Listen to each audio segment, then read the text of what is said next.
Сәлеметсіздер ме, құрметті оқырмандар. Бүгін біз сіздермен бірге жұмыртқаға зерттеу жұмысын жасайтын боламыз. Оны жасайтын Тойбек Ғания және де менің сыныптасым Исамедина.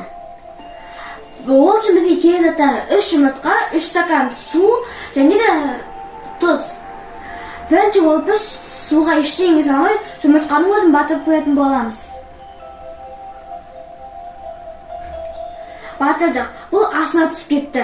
Бұның себебі неде деп ойлайсың? Себебі жұмыртқа одан да тығыз. Дұрыс айтасың, Медина.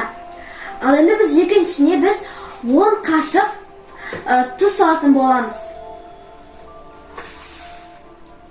Ал енді біз бірге санайық. 2, 3, 4, 5, 6. Ал енді біз бұны ас-аспен араластыратын боламыз. Ал енді мен араластырып болдым. Медина, сен енді бұған өз жұмыртқаны сала ғой. Жұмыртқа бетінен қалғып кетті ғой. Дұрыс айтасың, Медина. Жұмыртқа бетінен қалғып кетті. Бұның себебі судың тығыздығы жоғары болыпты.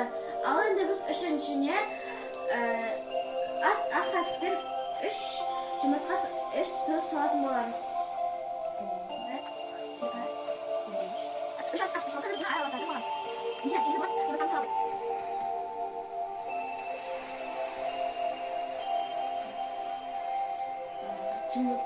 Жұмыртқа жүзіп жүр ғой. Иә, дұрыс айтасың. Бұл жерде жұмыртқа жүзіп жүр. Бұның себебі жұмыртқа мен судың тығыздығы тең болыпты.